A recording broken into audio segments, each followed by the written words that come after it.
So I'm not going back and forth with a man who thinks that they should be in my position. If you want to be in my position, get in my position. Do you believe that? Bluff City Media presents The Anthony Sain Show on YouTube at Bluff City Media.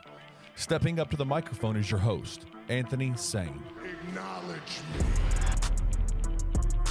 What's going on, everyone? Welcome to The Anthony Sain Show. This is, of course, Anthony Sain. Welcome to y'all. My boy Kenny Stubblefield behind the glass. Kenny, what's going on, my brother? My guy, it's freaking cold outside. Yeah, man, it's cold for real, though. We got my boy Parish Sharkey going to join us later on in the show, of course, for the Sit Down with Sain, and probably whatever else he wants to join us for. This is what he do each and every Wednesday here. Me and Parish rock together on the show. Also, special guest from 901 Wrestling, Kevin Bless, the 18-19 champion, is going to join us. They got a big event going on this weekend. He's going to jump on with us. I'm so looking forward to this. I do not know what to expect, except for the unexpected that comes out of Kevin Bless. You ain't lying. And Kenny, if you're wondering, typically when I come into the studio, I take my glasses off, I put my contacts on in an effort to look cool when I do the show, right? I want to look like the coolest version of myself. Just got the braids redone, man. You know what I'm talking about? Braids are fire. Yeah, man. Appreciate you, my brother. What did Gabe call you? Gabe called me because if you saw the picture of me with my hair straightened out, I had my hair straightened out and pulled back into a little bun, ponytail, whatever. Gabe said I look like a Aldi version, Aldi brand Roman Reigns is what he called me. And Gabe is not aware that I am the tribal chief of Grizz Twitter, so they hit a little different when he said that. He would disrespect the tribal chief in that way. But yeah, if you're wondering why I'm wearing the glasses, Kenny Stubblefield, I'm wearing my glasses today. If you grew up if you're older than 35, 40 years old, you remember shows like Saved by the Bell, Different Strokes. Oh, yeah. Family Matters, these type of shows. They would have special edition shows. Talk about something of a mature nature. So I got my glasses on for this special edition of the Anthony Sain Show where we talk about a very mature matter today. And that is the Josh Giddey nasty-ass situation that's going on in Oklahoma City. I woke up the day, was it Good Friday I woke up? Yeah, woke up Good Friday and I saw people getting their jokes off about, people can't be serious about shit, especially when it gets in the black Twitter, you know what I mean? Right. I wake up, I'm seeing Melvin Purdy getting jokes off. I'm seeing all these people getting these jokes off about Funniest Josh dude Giddey. on Twitter, man. Yeah, Purdy funny as shit. I got to get him on as a guest too. But all those things are happening. It's like, okay, what did he do? I mean, I'm seeing jokes about girls and kids and R. Kelly. Like, all right, man, stop. Like, what did he do for real? So I look it up. Can't find nothing. Like, I literally can't find anything from Woj, Shams, nobody. You know what I mean? Nobody talking about. You mean it wasn't breaking news? I'm like, okay, bro. Like, I see people joking about this on Twitter, but like, why is nobody talking about this, right? Yeah. So I look up and I find out that, he's allegedly been messing with some underage girl. So I see there's like pics and video. Yeah. And I remember the feeling I had at 3 o'clock in the morning when Demetrius Jamel Morant, the gun video was blowing up in my DM, right? So I remember that feeling. I'm like, all right, I'm going to wake up to some fireworks, right? It's still a little early. Yeah. Here come the fireworks. Fireworks never came, man. Never. They didn't come Friday. They didn't come Saturday. I think they may have came Monday or Sunday night or something like that. Define fireworks. Yeah, exactly, because it still ain't just went crazy. Not a lot to talk about it at all because everybody now is talking about everybody getting sued is what the talk is now. But let me put this out here first. Let me put this out as a general disclaimer about anything I'm about to say. I mentioned John Moran a few minutes ago. I'm going to minimize that, Kenny Stubblefield. I'm going to keep those to a minimum because I don't want this to come off as a angry Grizzlies fan reply. I don't want this to come off as somebody who feels a way about how the John Moran situation was handled. And most importantly, I also don't want this. John Moran ain't never did this, so I don't want to put his name next to this. You understand what I'm saying? Right. These things aren't comparable. Yeah, and I'm perfectly fine with just dealing with Josh Giddey in this situation and not involving anybody else. 1000%. This on its own can stand. Yes. I don't need to compare this to anything to prop this up. Very nasty situation. And when I first saw this, Kenny, you were one of the first people I thought about. Yeah. I'm gonna tell you why. Me and you both worked with youth. With the inner city youth, right? And a lot of times in those situations, we were working with kids, hands-on, going to their schools to visit them, right? Staying with them after school, picking up kids, taking them to Grizzly games, taking them out to eat, taking them on field trips, taking them on college tours, all these different things we were doing for these kids, right? And one of the things we have to always keep in mind is to understand the power we have in these kids' lives. Yep. And number two, understand that those girls sometimes can look at us in a way that we don't want them to look at us, right? Right. So you always have to be mindful that me and you've told stories about girls that had crushes on us, right? Like those kind of things come with the territory. Mm-hmm. But because of the power we had, not only were we men, but we were men who had power in their lives, right? Mm-hmm. We didn't make much money doing those things back then, right? Nope. So imagine the power that a guy like Josh Giddey, who's a 21-year-old right now, millionaire in the NBA, could have over any high school girl, right? Mm-hmm. If guys like us had to be mindful of, hey, man, watch the power. Yep. Watch the influence, you know what I mean? If we had to constantly remind ourselves of that, imagine what the power that a guy like Josh Giddey has, right? Mm-hmm. So that's one point, because people are throwing out this legal thing, right? We're going to talk about the legal thing in a minute. There's this guy on Twitter whose Twitter account doesn't exist anymore. I don't know if people reported him so much that Twitter instantly flagged him and got him up out of there, or he took his own page down. But there was this guy who was arguing with me about this whole thing on Twitter. He was like, man, I went to law school. You guys are speaking from a position of novice, and you don't get it, and you're supposed to be a reporter. First of all, I'm not a reporter. He's like, you're supposed to be a reporter, a journalist. I'm not a journalist. So that guy was trying so hard to be so smart. Yeah. He was like, she's 16. If she's 16, that's legal in the state of Oklahoma. I'm like, fam, two things. How you know where this happened? You know what I mean? Just because he plays for the Thunder don't mean this happened in Oklahoma City. And number two, why are we focusing on the legal part of it, man? Yep. Like that's that if he was some 18-year-old kid that works at the Circle K dating a 16-year-old girl, hey, I see it all the time, bro. See it all the damn time. But at the time, we're talking about a guy who was a 19, getting ready to turn 20-year-old NBA player, multi-million-dollar guy, right? Why are you messing with a 15, 16-year-old now who probably was 14, 15 at the time they're saying this video was taken? Because they're saying the video was taken a year ago, last summer, right? Yep. Josh Giddey's 21, just turned 21. So at the time of that video, the summer of 2022, he was 19, about to turn $20 million in his pocket, right? I won't stay on this too long. I'm ready to bring Parish on, but I'm not going to talk about Ja Morant suspensions or things like that. And he got suspended for this, and this person got. I'm tired of all of that. Honestly, I'm tired of all those discussions about that type of stuff. But I will say that the way that this is being covered is a slap in the face to a lot of people. Yep.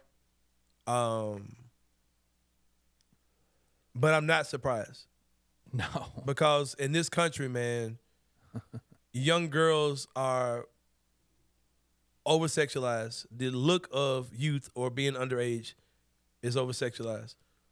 I can think of two examples right now in the Twitter sphere, in the not so distant, not so far geographically Twitter sphere, where I've seen grown-ass men be on some nasty shit with girls who were either barely of age or underage, or looked like, or had the appearance of being underage.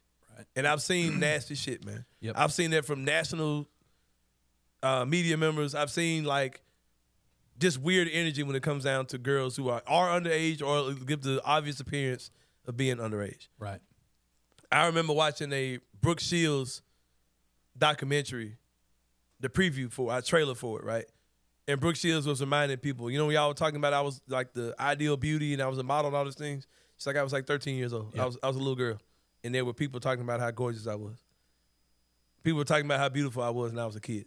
I was a child, Kenny, 12, 13 years old. You know what I mean? And I had a conversation with somebody, and they were talking about the two girls that are singers. One of them played The Little Mermaid, the Haley and Belle. Those girls, right? Yeah. Somebody was like, how do people say those girls are? I hear dudes talking about how fine they are. Those girls are like 24, 25 years old. Like, they too young. Like, why are people talking? Like, I was like, man, do you know how old Beyonce was when people were talking about how fine Beyonce was? She was like 18. She was like 19 years old. Go Google when her and Jay-Z got together. Like, go Aaron Hall, man. You know Aaron Hall, the dude who sung I Miss You? Oh, yeah, yeah. He did an interview. He was talking about how he got with Gloria Velez, who was his baby mama. Mm-hmm. She was 16. Aaron Hall probably was 30. Mm-hmm. Throughout time, these young women have been identified and used, and he basically described raping her, is what he talked about in his interview. He said, I saw her, I grabbed her by the arm, took her up to my room, and it wasn't nothing to talk about. And he said that she was a pup at the time. I didn't know she was a pup, but this is his baby mama, right? Young girls have been taken advantage all through time, man. Like, throughout the beginning of time, young girls have been taken advantage of. And they've been over-sexualized, over-sensualized. And this Josh Giddey thing, you see Andrew Bogut comes out in the podcast, his own podcast. He's like, yeah, man, she's underage, but yeah, like, you know, Josh says that he didn't know. In Oklahoma City Thunder, they've known about this for a while. You know, and this situation was out there. And Josh, you know, he didn't know, man. So, you know, it is what it is. No, man, because you're a sick dude, man, because you can look at that girl and tell she's a baby, bro. Mm-hmm. And you can look at yourself and realize you can get any woman you want. Ask James Harden. You know what I mean? You could go out there and literally buy any woman you want. You ain't have to be at whatever club. Anybody can look at that girl and tell it's a child. Mm-hmm. There has to be something sick in you that has that thing for younger looking girls. And I'm not saying younger like in their 20s. There's something about you like that adolescent looking girl. You talk to people who can tell you military stories about Vietnam and Korea War and all those type of things, about some of the girls that dudes knew they were sleeping with a child. You know what I mean? Like, they knew that this was a baby, and they were attracted to these women who looked like, you know, pubescent boys damn near. You know what I mean? So we just live in sick times, man. And like I said, I've got I'm gonna play a little crystal ball and look into the future a little bit. From the energy that the Oklahoma City team has, and that the energy that the NBA has in response to their energy, I kind of see how this is about to go. Oh, yeah. I see this as a situation where Josh Giddey is not going to be suspended by the NBA. And I think there's a couple of things that they're going to, because first of all, in the investigation, it really shouldn't last that long. Hey, how old are you? I'm 15. Oh, shit. That means that a year ago you were 14, right? Yeah. Investigation over. Oh, okay, investigation over. Yep. I hope this isn't the case, Kenneth Stubblefield, but I can very well see this situation because when they interview this girl, there's a lot of gray area that they can't touch. If they ask that girl, has she had sex with Josh Giddey, her answer could very well be no. And the investigation ends. You know what I mean? Like, that could happen. She could say, no, I didn't sleep with him. Yep. Well, what were y'all doing? Oh, we were just trolling. We just did that to mess with somebody. He's friends with my brother. So, and I think I may have I may have saw the video wrong, but I thought I heard him say something. I thought I heard him say some dude's name. Like, hey, I'm here with my girl. Like, it could have been just him. Oh, we just did that to mess with my boyfriend. He knows my boyfriend or whatever. Like, this feels like the Thunder already have this figured out. Like, this is going to be, it feels like this dude's about to get off on this, man. Yep. It feels like he's about to get away from the scotch free. And he's out there playing games like ain't nothing happened. There's social media dudes talking about see you in 15 instead of saying halftime, which would have been fine. Last time I checked, I thought halftime was 20 minutes. So why are we talking about see you in 15? Man. They're playing that type of game, and this dude looks like he's about to get away with this. Like, I can tell you now this is about to get ugly. This looks like he's about to get out on some formality. And here's the thing, and I'll say this. This isn't a legal thing. To me, this is a optics thing. Shout out to Doc Holliday. I said in most things, I don't say shit until Doc started talking. Because the brother known to be wise as hell. But like I said, it's an optics thing. If you're suspending guys for conduct detrimental to the league, the optics of a 21-year-old millionaire being shown topless within a screenshot that says, I just effed Josh Giddey is a horrible look for the league. Especially when the league supports so many things like mentoring. Yep. Tickets for kids programs, NBA junior leagues, and like, you know, all these different things with the NBA. your All-Star weekend is catered towards teenagers and kids and all these type of things. If you got a dude who's out there doing this type of stuff, that's a horrible look for the league. But this feels like this is about to get ugly. Like people have been legit angry about the Miles Bridges stuff, angry about the kid for the Spurs who Josh Primo, these type of things. If this dude gets off like it feels like he's about to get off, this shit is horrible. It's a horrible look for the league, man. And I think that what's happened is this isn't a woe is Adam Silver, poor Adam Silver thing. But I think that when he made certain decisions, like about John Morant, these type of guys, I think he thought they were scare dudes. And I also think he didn't know or didn't see the other shit that was coming down the pike from some of these dudes, man. Yep. And this is a nasty story, bro. This is a nasty story. I got 2 points I want to mention real quick before we get out of here. I know you want to bring Parish in. Yep. And this is purely conjecture on my part. There's been no reporting on this, but how crazy would it be? This is on the police investigation as well. It is. They just announced it today. But how crazy would it be if he met that girl through one of those mentoring / OKC like events that they do with young kids? Yeah.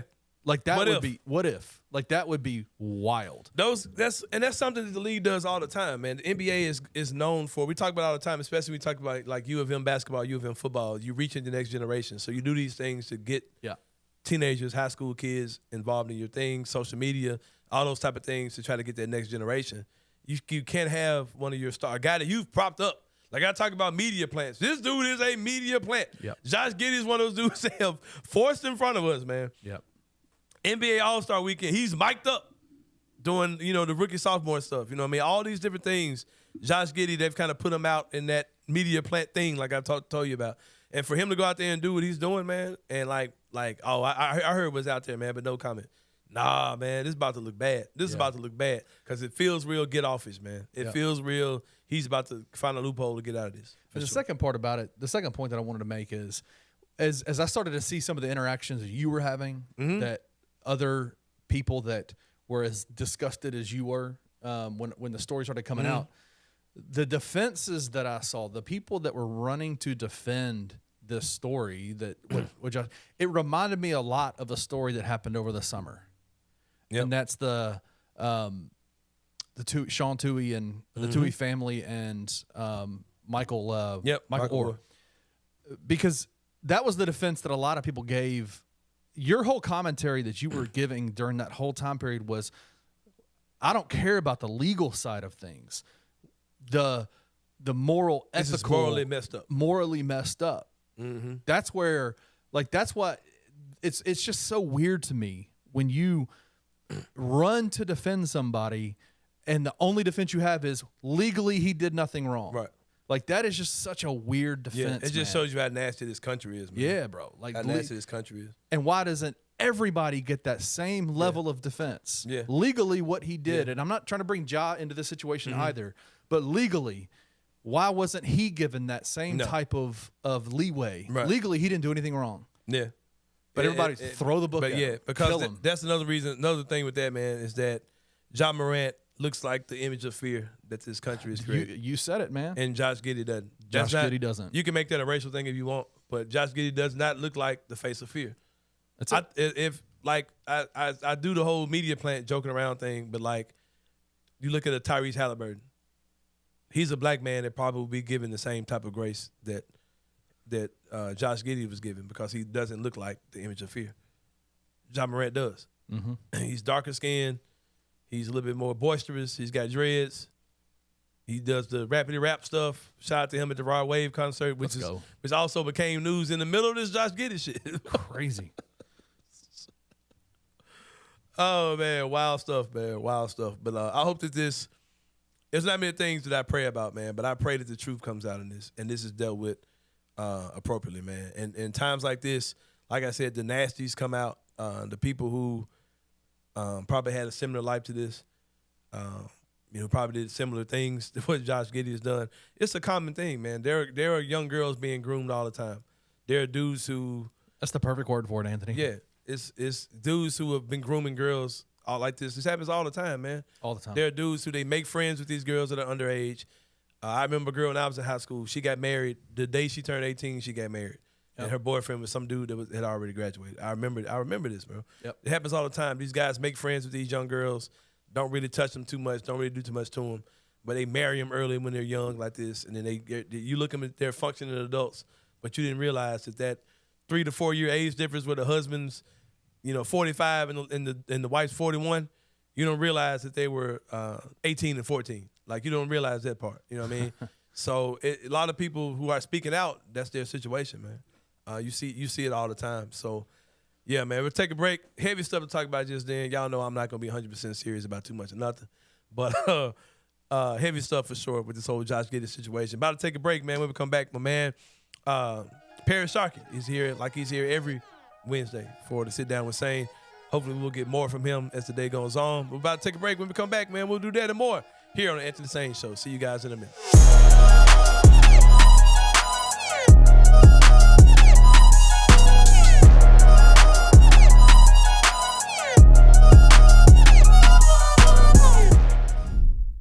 Bluff City Media and Bluff City NIL are proud partners of Coaching for Literacy, a Memphis nonprofit using the power of sports to impact childhood literacy.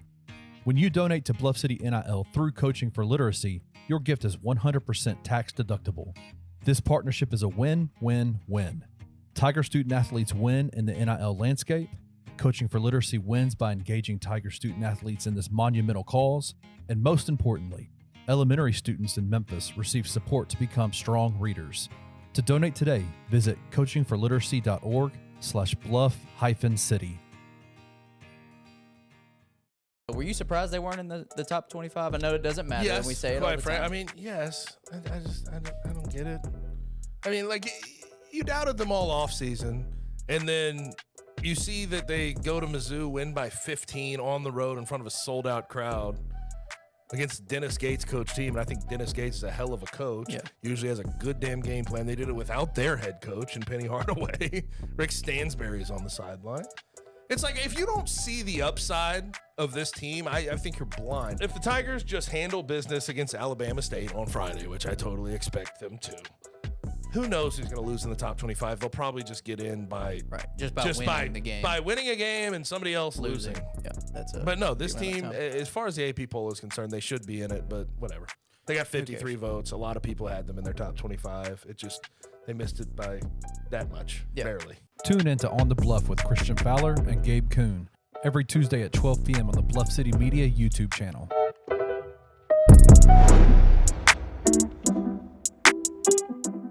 We have more capable shooters on this team than we've had in a while. Yeah. Yep. And I'm not I don't know that we have one that is like flat out just dead eye. Man, two. But you've got 5 or 6 that can come out and hit 2 threes every night. I don't know. For a second there, Jaquan did not look like he planned on missing. Well, David Jones' second half looked like he didn't plan on missing. I mean, Nick Jourdain's knocking down balls. Jonathan Pierre threw one in there. I don't know if this is going to make sense, but they looked more like a team than previous Penny teams. Does that make sense, what I'm saying? This early in the year, for sure.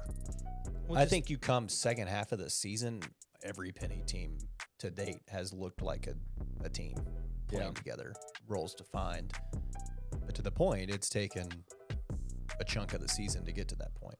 Tune in to Tigers Untapped with TJ Willis and Trey Lasley every Wednesday at 3 p.m. on the Bluff City Media YouTube channel.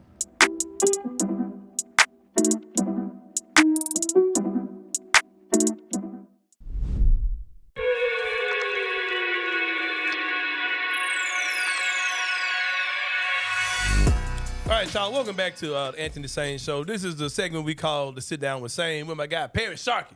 Every Wednesday, man. My man is the beat writer for the Memphis Grizzlies. For Bluff City Media, you read his stuff, you see his stuff. You see him here once a week. Parish, I ain't got shit to say, bro. We sorry as hell sitting on shit. I got much to say. We ain't got shit on shit going out there, man. I'm hearing people talk about My boy Anthony L was talking about the fan experience ain't the same. You knew that was coming. We blaming the music, we blaming the nachos, we blaming everything is wrong. We blaming the Bill Street Flippers ain't out there. We ain't played whoop that trick. We playing we ain't winning. the music. We ass, bro. Like what are we talking about, bro? Like we're not good, bro. Like I think that's the reason why the energy is low in FedEx Forum, bro. Like I don't think it's the AC. I don't think it's crime. I don't think it's none of that, bro. Like we're ass. I saw someone said something. They played. I guess the Grizzlies scored a basket and went to the timeout, and they said they played "Yeah" by Usher. They had a problem with that. That's a pretty good song. We were down by 12 points. If I was up 12, I'd be like, yeah. Me and my girl under my knee. That's a pretty good song when you're winning. When you're losing, it's like hell no. They should be no. That's what you said. Yeah, man. Play a Chief Keef. That's that shit I don't like. Yeah, exactly, bro. Yeah. I just want to hear all we do is win one time, bro. If we could just get that going. I got tired of hearing that. That joke would hit different, man. But if we were winning, that would actually sound good. I don't really. And this is what I had to. This is what I was talking about on Twitter too, man. Y'all got to remember that the whole Memphis Field of games, like that really just started like a couple years ago. Like literally. We weren't doing that when Zebo and them were here, bro. Nope. Like that when I remember when we were wearing the the red uniforms, the sound. The sound. Yeah, it was a damn psychedelic shack in there every damn night. You know what I mean? So I don't. Yeah, man, I don't really think. I wish it was back to the old way. I'm not gonna say I don't, but I don't think that has anything to do with how engaged the fans are in the game. No. Yeah, there's whole conspiracy theories about why the arena is not the way it is. Like they're trying to become more corporate. I'm like, nah, bro, they suck. Man, we fell down. Now I will say this though, I do think knowing how those guys move, those dastardly in-game arena people from the Grizzlies, that whole team, I think it is intentional. I think they are doing that to make the game feel a certain way. Like I think that's real. I don't think that's, but that don't have anything to do with how engaged the fans wouldn't notice it. Yeah, if they're winning, because the Grindhouse came before the whole nothing but Memphis music. Because y'all might not know this either, but I know that the Grizzlies organization like listens to the media, listens to sports radio, those type of things. Me and Peter Emerson like did a full out campaign before they started doing it. Like, stop making this difficult, bro. Make this feel like Memphis at these games. Like you go to Atlanta, you feel like you're in Atlanta. You go to New Orleans, you feel like you're in New Orleans. Like Memphis should be the same way. And we would push this on the radio. Then all of a sudden they start playing this music. So I know that's a, kind of a collaboration of fan feedback and media and all these type of things with them doing that. And they leaned into it hard. And I heard some things last year that after Young Dolph died, that they had certain things they were going to do that they didn't do because the way the Young Dolph died. Yeah. So I know that they do have a pulse for those type of things. And this does feel like a reaction to the whole John Morant shit or whatever. But no, just win some games. I guarantee you to be live as shit. Don't fall behind. What was the score? 15-2. Don't fall behind 15-2 to start to a team that you know is coming to bust your ass, bro. Like Anthony Edwards and them. You know they're going to bust your ass. You know they want you. Mike Conley out there. Come on, man. And did it easily. Yeah. Got us up out of there for sure, man. But today is going to be a day of frustration, a day of venting. We're going to talk about a couple things. I have no prepared questions for you. Ain't much to ask. Ain't shit to talk about at all. But I will say this. I'm going to talk about some of the things that I kind of see on the World Wide Web, social media, Twitter, et cetera. There's a lot of talk about Taylor Jenkins, and I have been kind of spearheading a lot of this talk about Taylor Jenkins, right? And it's like I'm a little tired of my personal intelligence being insulted, as well as fans. Like, you're not going to sell me a piece of shit and tell me it's a sugar cookie. Like, I've been eating sugar cookies all my life, man. You can't sell me a hot turd and tell me it's a sugar cookie. I've been around. Like, I watched Tony Massenberg, bro. You know what I mean? I watched. That's a name. You know what I mean? I watched those teams. We watched Bo Outlaw. Yeah, I watched Bo Outlaw. I watched. I remember getting Bo Outlaw and Jake Sakalidis. And that was a talent upgrade. Yes. I remember that. Earl Watson. I remember that was like, man, we got a talent upgrade this year, bro. I remember that. You know what I mean? Like, I remember this. Like, I saw this, bro. That was an adult when I saw this. You know what I mean? So I've seen bad Grizzlies teams. I've seen bad coaching. I've seen good coaching. I've seen all right coaching. I've seen all those type of things come through here, man. And like, you're not gonna tell me something's good when it's not. And we're talking about Taylor Jenkins today for this particular part of the show, this particular part of the interview. And I'll just say this, man. I'm going to just run through some exhibits with you, and you tell me what your thoughts are, all right? Because people are saying, my man Sean Coleman, Bluff City media writer, podcaster, all those things. Analytics. Yeah, he was dropping all these numbers, all these type of things. And he comes out with this list. And Sean Coleman's my guy, man. It's my man for sure. He's one of the few people that will openly acknowledge me as his tribal chief. That's a really inside shout out to Sean because he won't acknowledge me. But no, he's talking about like this list of guys who you got to get credit for being developed under Taylor Jenkins. Yeah. And the list had literally everybody that's ever played for the Grizzlies. Like, all right, bro, all right, come on. So I'm like, all right, fam. Like, and here's my thing. Here's my counter to Sean. And I said this in the Grizz Spaces to kind of get my blood going a little bit before. Did this like 30 minutes before I took off today to head out this way. I said, Sean, I hear what you're saying. And my boy Daniel Greer, he was in there as well in the chat. There was the space that was put together by Chris Ingram, another podcaster in the city, another guest on Greer's podcast. And Coleman's like, he's done all these things and second in the West, all these type of things. I'm like, Josh, there are things that you're not Josh Coleman. Sean, there are things, shout out to my boy Josh Coleman, but there are things that you're not factoring in, bro. Like while you're giving Taylor Jenkins credit. He's like, well, he's a guy who gave Ja Morant the freedom and liberty and let guys do and develop their games. And I'm like, but you're not talking about concrete stuff that he's developed in their games. You're basically giving him credit for letting them roam freely, for letting him just do his thing. And that's not coaching, bro. Like that's being a substitute teacher. Like you don't look like Taylor Jenkins has never looked like the main teacher, bro. He's always looked like the sub that the kids are having fun with, waiting for the real teacher to get there. That's what he's always looked like to me. I agree. And I'll say this, man. That's great analogy right there. All right, so and I'll say this, bro. As far as Taylor Jenkins is concerned, before this year, I was taking the good with the bad. I was the guy that was like, no, Taylor Jenkins, he's a good personality. He knows how to get to his guys. He knows how to get his guys to play hard for him. He finds ways to kind of keep guys motivated, things to kind of keep the team engaged. He's a leader of men with this particular team. They'll stand up for him. But something happened this summer, man. This got me like, all right, bro. Taylor Jenkins can't coach, bro. Like, for real. And I've been feeling the way about it. That thing that happened was that Dillon Brooks' perception was totally shitted on for the entire summer, right? People said this dude's a clown. He needs to go to China. All these different things that were said about Dillon Brooks, right? He has a couple conversations with Ime Udoka. Goddamn, he's been domesticated. Taking that shot. He is in the damn sunken place. Come on, man. Like, how do you – and I'm the person, Kenny Stubblefield. You know this. I said this all summer. I said, bro, Dillon Brooks is going to the worst situation he could possibly go to. He's going to a team full of young dudes who are young, not only younger than him, more inexperienced than him, haven't done anything, haven't won on any level on this Houston team. He the veteran. Right. And I said this. You can go back and I quote it. You could quote me in saying this. The coach is going to have to coach him harder than he's going to have to coach the kids on the team because that's what Dillon Brooks is. He's going to get around these kids so he can do whatever he wants to do. I'm watching Dillon Brooks do exactly what we've needed him to do for the last 5 years. Parish Sharkey, Exhibit A. Exhibit A. Have you heard of one confrontation between Dillon Brooks and Taylor Jenkins?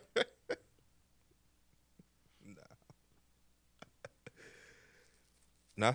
I feel like you sat there and watched this dude be that for 5 years. He sat there and let him do it. He sat there do his thing. Let his teammates back him up. Yeah. Coaching. The whole time I played on coaching. And you know what's it's because you were a substitute teacher, man. You know what's funny? He was Taylor Jenkins' first year coaching. I went to the game. Their second game played. Lost the first game in Miami. Their first home game, I believe, before they beat Brooklyn on the buzzer beater. They played Chicago. Right. I remember going to the game where she won my wife then. She was my girlfriend, but now my wife. Yeah. And I remember Dillon Brooks jacking up shot after shot after shot. And I remember leaving that game. It was two things from that game. I left the game saying Dillon Brooks need to be out this team. That was Josh's rookie year. 5 years ago. Yep. And my co-host, so let's be real, Skyler said he don't believe in Taylor Jenkins. That was his second game coaching. Yeah. And he said that. Yeah. He should have. I mean, here's another thing too, man. Exhibit B, ladies and gentlemen. Exhibit B. He had a list of these guys that have, he's helped develop, right? In my lifetime, I saw guys like Greg Popovich create these players that you call system players, right? I can't really think of any names right now. Give me a minute I can think of. But it's just these dudes who they were really good with the Spurs, Teams went out, spent a ton of money for these guys in free agency. Then they go to another team, and guess what? They ain't that damn good, right? I can think a lot of them that's happened, right? Same thing with Miami. It's been dudes who they were in Eric Spoelstra's system. They look hella good. You give them away, they just, they ain't that good. I can think of guys that we've signed that came from other teams, and you call these guys system players, right? Mm-hmm. Because that coach's system made that dude look good as hell, right? Yeah. All right? Who's left here and got worse? That was Exhibit B. Exhibit C. Yeah, I would say I would give him. I guess I give Taylor Jenkins credit for Kyle Anderson because I. What about him? I feel like he was better in Memphis than he was in San Antonio. Was he better here than he was in San Antonio? Yeah, he's like the only player I feel like. But see, that's a discussion of role and playing time. Probably so. Yeah, it might that's be not, more. That's not him being a better player. Mm-hmm. Like he was given a better opportunity here. Yeah, he was given a bigger role here. All right, so that's Exhibit B. Exhibit C, right? And in times of me watching bad teams, right, there's always these moments when they have a good coach where you say, damn, that team has zero talent, bro. That team should not be playing that team the way that they're playing them. Oh, that team just won 4 in a row. They're horrible. You know what I mean? Yeah. Like, I remember playing the San Antonio Spurs for the last 3 or 4 years, and like, damn, Greg Popovich is coaching the shit out this garbage-ass team. Hard, like, we damn near lost to the Spurs with nobody, right? Come back from 30 right. down. Eric Spoelstra, same thing. Jeff Hornacek with the Phoenix Suns 10 years ago. Horrible team. Damn, I think they made the playoffs, or damn near made the playoffs 1 or 2. I remember right? they fell right. short with Eric Bledsoe right. and Goran Dragic. Yeah, that was your backcourt, right? Yeah. Right? All right. When is the moment with Taylor Jenkins where you said, damn, Taylor Jenkins is coaching the hell out of this team, bro? Like, this team is really playing over their heads right now. Bro, my boy, Coach Vontae on Twitter said this today. Bro, this team still has 2 all-star level players in your rotation, bro. You shouldn't look as bad as they look. Now, I'm not saying they're supposed to be some winning team. I'm not saying they're supposed to be close to 500. But if they're 3-13, don't tell me this team can be 5-11, bro. I outlined those 2 games last. Right. Show. And you're looking at this. That's Exhibit C, right? All right. Exhibit D, right? I got one more that's just gonna keep. I got 2 more. I probably got 2 more exhibits after this. Have to go through the whole F business. Exactly, bro. All right, here's the thing. Like, you lose a tough game to Boston, right? Yep. You lose a tough game to Denver. You lose a tough game to Miami. After those type of games, bro, if you're being coached well, your feeling after that game is, damn, bro, we could have won that game. But I love the effort of our team. Like, let's build on it. Like, that's the best loss ever, bro. You know what I'm saying? Yep. You left all 3 of those games like 4 in a row. You lost all 3. You didn't win after those games you were supposed to win, and after that, you left like, no, bro. Like that game was grossly mismanaged in the last minute or so of the game. You left like, damn, they played good enough to win that game, and they should have won that game. Yep. About all 3 of those games, bro. That's Exhibit D, I think, right? Mm-hmm. All right, Exhibit E. We talk about Desmond Bane, right? And you talk about this is a good coach, right? You're telling me this is a good coach. All right, you want me to give you credit for developing Desmond Bane when they had to get Grayson Allen ass the hell up out of here for Desmond Bane to be Desmond Bane because Taylor Jenkins was dead set on starting Grayson Allen. Yep. Desmond Bane's second season, he was dead set on starting Grayson Allen, bro. Mm-hmm. They had to get Grayson Allen the hell up out of here for a second round pick. For that not to happen, bro. Mm-hmm. You understand what I'm saying? Like, so how am I giving you credit for Desmond Bane when they had to get your boy out the way for him to even play? Yep. You were choosing Grayson Allen over him. Fam, like, that playoff series against Utah, Grayson Allen was our starting shooting guard. Crazy. But I'm giving you props for that, right? Come on, man. Like, I can't do those things at all, man. And I'm hearing I had some more exhibits. I didn't lost them. I had them in my mind. And specifically, so like, well, Grayson, he was starting in Milwaukee last year, but he got Giannis. You started him. He ain't better than Desmond Bane, though, You got bro. him started over Desmond Bane. Yeah. In Milwaukee, they ain't have no shooting guard. And so that makes sense. But Wes, it didn't. And like I said, man, there are a lot of things about him that if this team was talented enough, they can cover a lot of his sins. They can cover a lot of his mistakes. This team isn't talented enough, right? Over the last couple of years. And what you're seeing now is a coach who I question if he knows what he's doing. And that thing with Ime Udoka, who's a second-year coach, him being able to break through to Dillon Brooks. And I don't care what – he's shooting 46% from three. Everybody is talking about one of the last 5 or 6 games, Dillon's numbers are dropping. One number that ain't dropping, one number that's not increasing is his shot attempts. Yep. I can live with all of that because he's playing hellified defense. He's getting the ball in the hands of guys who need to go do their thing. Yep. He's taking open shots only, and he's playing within the system, and it's working, man. And people told me that Dillon Brooks was the reason why XYZ was happening, and I'm sitting here watching one man get with him real soon and kill all of it. Like, so you can't tell me that that's the case. You know what I mean? I always blame coaching for Dillon. Yeah. I always. The last 5 years, I've always said coaching. You can't tell me that, man. Jay Crowder, we saw another exhibit. We saw him like Jay Crowder was worse than Dillon as far as taking bad shots, man. Yeah. And they traded away all those assets. They traded away all those vets, right? John Morant still led that team to damn near the playoffs in the bubble. Man. Come on, man. Like, that's not coaching. That's you have a transcendent player on your team, man. You know what I mean? Like, the defense stuff speaks for itself. And even when Ja was hurt, you had a Tyus Jones who was just smart, a smart basketball player who just knew not to do more than what he could do. Yeah. Just like play within yourself, get everybody in their spots, and just fine. And like I said, man, I'm not trying to act like the injury shit isn't real. I'm not trying to act like this isn't just a screwed up season because of the injuries, bro. But this also should show you that coach y'all got, when y'all go grocery shopping and you load up the pantry, don't let that man cook the damn groceries, man. Go let somebody else cook the groceries. This should tell you, bro. Like, you know what I mean? Like, this should show you that this ain't that dude, man. If you went out and got Marcus Smart, you went out and got Derrick Rose, who are two of the most respected players in the NBA, period. Two of the most respected players in the NBA, man. If those guys had to get in your player's shit and you ain't in their shit like that, why the hell are you here, bro? Man, I was, you know what I mean? I was there and Derrick Rose made them comments. And it's crazy because he was like, normally we got to wait a second for a player to come in after Taylor Jenkins. He was ready. I mean, about 2 minutes afterward. And he had his bag, packed everything, rolled in, came in. It's like you're saying, man. You're saying that he's not that dude, man. He looks like he's starting to look like a substitute teacher for real. And he don't have the good kids to keep the other kids in order right now. You know what I mean? And like I said, man, I guess it's the injuries, all those type of things. Just John Morant being out, but this team should look more competent, man. They should look more prepared, more energetic, more ready to play. You should see adjustments, man. With a better strategy down the stretch. Yeah. Those games you just said we lost. Like, it was the offense. Yeah, you lost on goofball stuff, bro. Yeah, you lost at the end of the game. Like, what kind of – I think all those games you pretty much done scored the last 2 minutes of those games. And you got Jaren Jackson Jr., who's a guy who you see he's drowning right now, right? Why aren't you running plays for him to make offense simplify for him? Exactly. Instead of running your system that's not working because you ain't got shooters. Jaren, a number came out today that he has the third highest foul percentage in the league as far as when he drives to the basket, the percentage of the times he's fouled, right? That's his go-to. You give Jaren the ball, which is strange that your power forward, who's not really the best ball handler in the world, can get to the basket the way Jaren can.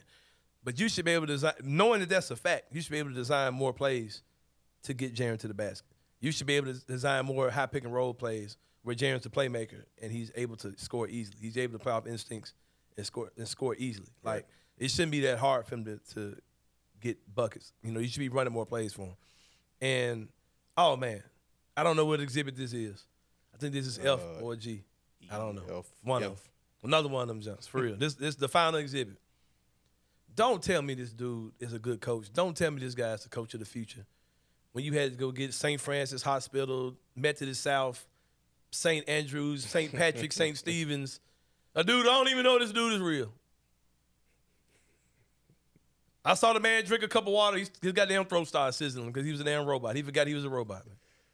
He forgot he was a goddamn robot. I remember he was one of the Scooby-Doo characters.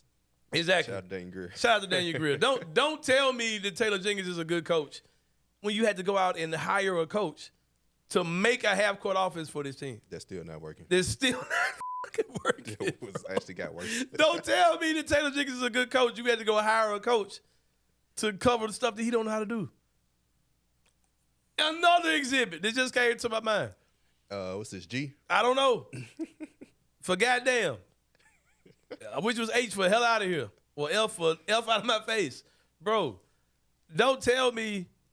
Damn, what was I going to say? Oh, don't tell me this dude has developed people or this dude is this great coach. I've never heard Ja Morant give props to Taylor Jenkins about anything. What I have heard Ja Morant do is give props to Neil Ivey. Yep. I've heard him give props to. I've heard him give props to other folks. I ain't heard him give no props to Taylor Jenkins, bro. As far as his development goes. Yep. I've seen like all these guys say things about whether it's the guy that's in Toronto now, Igor. That was that Igor. I don't know. I never knew how to. That dude, Darko. I never knew how to pronounce. I call the man Igor. I didn't even try. I've heard people give Darko props. I've heard people give all these different people props in this organization on this team. I ain't never heard nobody say nothing about, yeah, man, jinx. You know, like it ain't happened, bro. So just like and to everybody, if you're a Taylor Jenkins supporter, I get it. That's fine. All those type of things matter. Christian Ingram brought up another point today in one of the Grizz in the Twitter Spaces. Oh yeah, Christian Ingram's Twitter Spaces might be the only one you ever see me stick my head into. Check out his podcast too. No bluffing. Oh yeah, don't play with him for sure. So what I was saying, if you're one of those people who say you think Taylor Jenkins is fine, I don't think he's fine. That's cool. If that's what you think. But my only issue with that is, Christian brought up a good point. Taylor Jenkins has been the coach for 5 years of the Grizzlies. Most coaches don't last that long. There are coaches who have won championships, who have been gone, who got fired in them 5 years. There have been coaches that have won. What's his predecessor? Well, yeah. he was his coach. His OG. Yeah. There are coaches who won Coach of the Year who were fired the same offseason. All that's happened in the 5 years. Yeah. Taylor Jenkins has been here. We saw Dwayne Casey got fired. We saw my man in Toronto ain't with Toronto no more. Yeah, now he's with Nick Nurse. Nick Nurse. Yeah, he was with Toronto. Now he's with we saw Frank Vogel got Monty fired Williams with Phoenix. Yeah. And he got fired. You know what I mean? We've seen all these different things have happened, and Taylor Jenkins, who's done relatively nothing, don't act like he's exempt from it. Now, am I saying fire Taylor Jenkins? No, I'm not. And my boy Matt Moore, HP.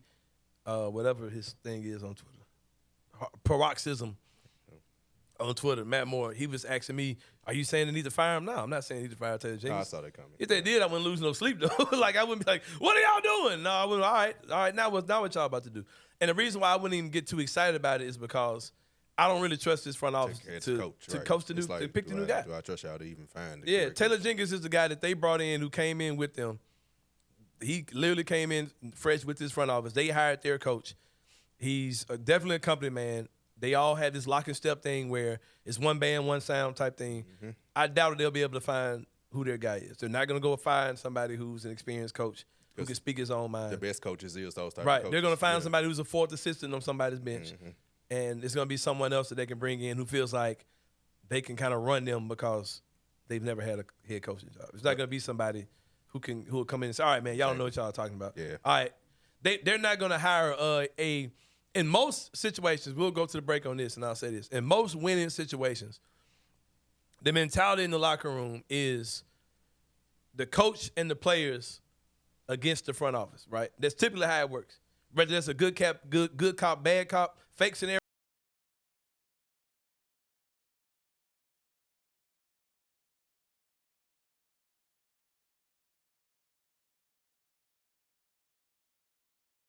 You know what I mean? Spoelstra has probably this fake thing he does with Pat Riley. Mm-hmm. It's not all lock and step, bro. It's a good coach knows how to say, all right, y'all, regardless of what they're doing, what trades they're making or not making, I got y'all. We're going to take on the world. Yep. They will not put that type of guy in position with the Grizzlies. That ain't happening, man. They're not going to bring that type of guy. So like I said, man, you guys can say what you want.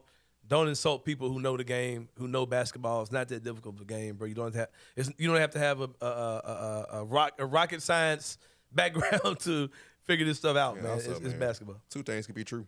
Exactly. Like that's the main thing. Like two things can be true. Everything could be true. Everybody who's defending him got valid points. Mm-hmm. Everybody who was against him got valid points. Some of y'all are making good points for sure. Some of y'all just sound dumb. But yeah, about to take a break, man. You gonna stay with me for the 3-pointer? Yeah, my boy, Parish Sharkey every Wednesday. About to take a break, man. When we come back, it's a 3-pointer here on Anthony Sain Show.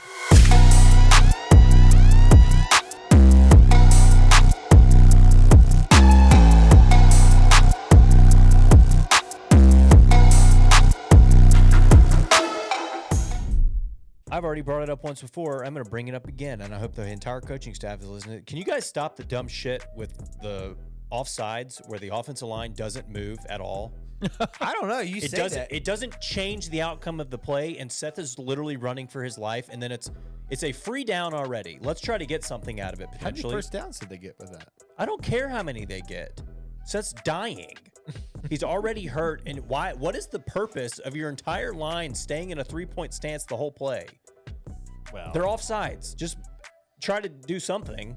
Why are you just letting Seth run for his life on every offside call? Well, I don't understand that at all. I completely agree with you. they got Trey. 3 first downs on it, I think. Because it's offsides. Because it's offsides, of course. But they could also get 30 down the field. You're getting the offside call. Why are you also putting Seth at risk and making him run for his life when you could still just put forth some effort? If they want to at do least that, stand up and just try to stay in front of somebody. Why are you just staying down at the 3-point stance? if they want to do Shoot that, your then shot, tell man. Seth just fall on the ground. Yeah, I mean, why even try to do Or anything? slide It's on a the free ground. play because if he were just to fall down, you miss out on the A free opportunity. play doesn't mean everybody else on the field besides Seth and Kobe Drink don't move. All you do is just get out there and just rip that bad boy, and he did it. He's every running time. for. He's got dudes. He's got. He's running unchecked- for his life He's every got game. What's it unchecked matter? dudes What's different? running for his head, bro. What's different? What is different about the 5 guys blocking? He's still running for his life. I hate it. He's been clean. He's been clean when they actually block. Don't stop it. Tune in to Tigers Untapped with TJ Willis and Trey Lasley every Wednesday at 3 p.m. on the Bluff City Media YouTube channel.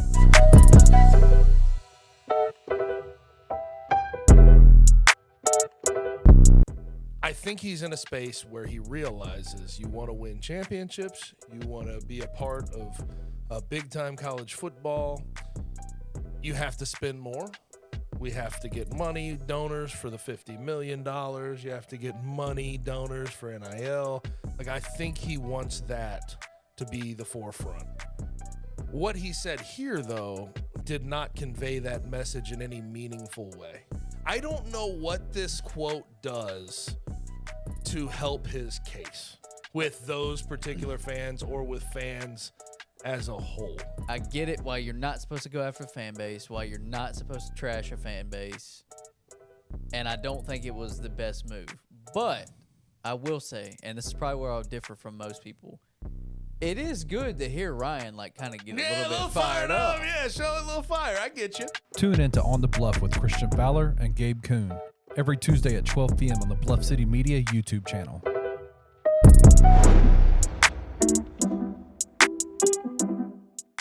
Bluff City Media and Bluff City NIL are proud partners of Coaching for Literacy, a Memphis nonprofit using the power of sports to impact childhood literacy. When you donate to Bluff City NIL through Coaching for Literacy, your gift is 100% tax deductible. This partnership is a win-win-win.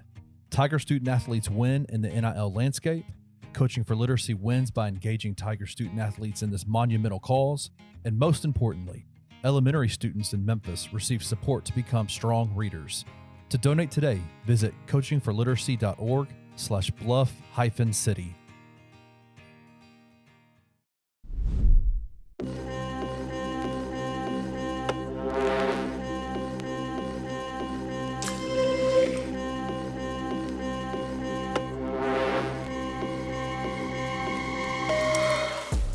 All right, y'all. Welcome back to the Anthony Sain Show. This is the 3-pointer where we talk about 3 things going on in the world of sports that are on my mind.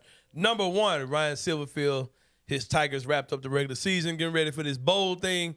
Finished the season 9-3. It's 2 ways you can look at the season, Parish Sharkey. You can look at it as, yeah, I beat everybody I was supposed to beat. My only losses were to good teams. We won the games we were supposed to win, lost the games we were supposed to lose. How can you say it's a bad season? We're 9-3 going to a bowl game. Or you can look at it as you're what place in the conference finished up the field? They're fourth. Picked to finish fourth in the conference. And Yeah, they finished fourth in the conference. Conference is not that good, all things considered. And you can say that the teams that I did beat, none of those teams had a winning record. We beat a bunch of teams that are bad. Now I'm gonna tell you the argument I'm tired of hearing. I'm tired of hearing people say this, like, oh, the games they lost, they would have lost the games they won. Some of the games they won, they would have lost last year. Like, bro, you're talking about two ass teams, though, bro. It ain't like you're talking about losing to the Tulanes of the league, the SMUs. Like, you're talking about bad teams you would have lost. Like, I'm not celebrating that. And I said this on Twitter, and I'll say the same thing here. if you're looking to have a fine season, cool. But if you're trying to be a team that's being considered for a Power 5 consideration, I don't think Ryan Silverfield is that dude. Oh, of course not. But I said all this to set up. Indiana is rumored to be interested in Ryan Silverfield. And I say, bon voyage to you, Ryan Silverfield. And that's the case, man. Arrivederci, whatever they say. All right, my guy. We'll holler at you. Whatever you want to say to Ryan Silverfield. Shout out to Indiana if that's real. Any thoughts on Ryan? Do you have like any? You said, they lost the two. You had 2 of those games at home. Mm-hmm. That's probably the biggest. And thing. you lost both. You lost both of them at home. Mm-hmm. If you had the all 2 games conference on the games road, that matter. yeah, The 2 conference games that matter. Exactly. You lost them. You lost them at home. So that's the big part about it. If you had lost them on the road, we probably looking at this a little different. But you had both of them at home, and you literally dropped the ball both times. So. And also with that too, man, you have a brand new stadium that Fred Smith tricked off $50 million of his own, as well as all these other donations that are coming, plus the money from Nashville that's coming. I don't think you do that for a team that's 4th place in the conference. You need to get the AAC conference. You need to get the AAC. This ain't the ACC or the Big 12. Really, the old school Conference USA. You're right. Even worse. The remix. You had Cincinnati and Louisville then. So right, exactly. Ain't even that good. Right. The Conference USA remix edition, but tournament edition. But I think with that being said, I don't really. I'm also a guy who's not super invested in Tiger football. I cheer for them because they have a Memphis across their chest. So that's about it on that. Speaking of Memphis across their chest, Tiger basketball. Oh my God! One day soon, the fan base will be able to stop bitching about not being ranked in the top 25. I don't get it. I mean, I do, but I also don't. Like it's clear that these polls don't mean anything. The people who this AP poll are writers who don't watch the entire country. They got their eyes on certain teams. You got like 400 teams. Right. And this is how I look at it, Kenny. This is how I've rationalized the top 25 miss for Memphis again after beating Michigan, after beating Arkansas, and make it to the finals of that tournament over the holidays. I pretend in my mind that after that Arkansas win, that a top 25 poll did come out and Memphis was in it. Yep. Mm-hmm. And they lost their first game after being in the top 25, and now they're back out of it. Yeah. That's my assessment of the top 25. Which has been the way that it's worked for the Tigers for years, where it takes a really strong effort to get into the top 25, and then they mess up one time, it's over. Yeah. Bro. And they were down by 30-something points in a 40-minute game. Yeah, that was bad. In the first half. In the first half of a 40-minute game. Minutes. It was right. It was 44-16 at halftime. Right. And I'm not concerned about you down 44 to 16. Flipped Memphis had 14.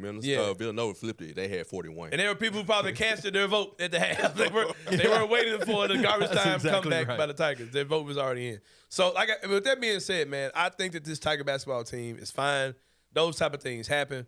I feel a lot better with 3 quad 1 wins at this point of the season than searching for them against a home game against Houston in March. Houston you know what I mean? Right, Houston's gone. You know what I mean? They ain't walking through that door no So I think the fact that this team has this many quality wins, with our quality wins at this point, with a lot more quality win possibilities going forward, I think the skies are definitely super blue for the Tigers right now. This team looks very good. We have a guy in David Jones. So I saw people in the Discord saying I think David Jones is going to be mid. I don't see why y'all excited about David Jones. Who's that guy they lost this offseason that everybody was like ready to TFL TFL Leonard. Bro, I was like, where is he at? I don't know. In the G League. He's in the G League. He's in the G League. I ain't heard. Bro, since. Nah, he going to one here, man. Mike has seen him. Who seen him? Oh, yeah, Mike has seen him. Shout out to Mike just catching strays, man. But boy, Michael Orrell, Memphis Hustle reporter for the Bluff City media. Yeah, he knows. Give us a Teofale Leonard report. We need a Teofale Leonard update. But speaking of updates, what happened to your boy, though, man? Which one? The one I told y'all is not as good, can't be as good as advertised. Jordan Brown. No. Oh, shit. I ain't even gonna talk about him. That dude looking like Charlie Brown. Man. Man, looking like. Wah, wah, wah. Yes, ma'am. Wah, wah, wah, wah. Yes, ma'am. Wah, wah, wah. Don Tripp twin, man. Yeah, speaking of Don Tripp, that man look like Charlie Brown when they hold the football down and snatch it up in the last minute. Who are you talking about? No, but we're going to stick with that Jordan Brown for a minute. Okay. I'm a little concerned about Jordan Brown, bro. Me too. Yeah, man. I'm going to be honest. I'm not. I'm concerned about him doing non-conference. I think once he get to conference, but he gonna dominate. Hey, my man Daniel Greer, right? You know how he does the thing when he pulled the mask off, right? Jordan Brown looking like what's the dude that Jason Smith was talking about was good that time? He was horrible. Like, damn, bro. Simpson. Somebody Simpson. Who? Oh, no. You said Jaden who? No, Jason Smith was talking. Jason. Jason Smith was talking about how good he looked in warm-ups in preseason. His name was something Simpson, bro. Stan Simpson. You take this Jordan Brown mask off. You might see Stan Simpson above that bug. Tigers and Tap guys called him Angel Garcia. Shit, Bro. for real, Angel Garcia. man. Yeah. I remember all these dudes, man. Damn, not Angel Garcia, bro. Hey, that man looking like Monday Adebayo.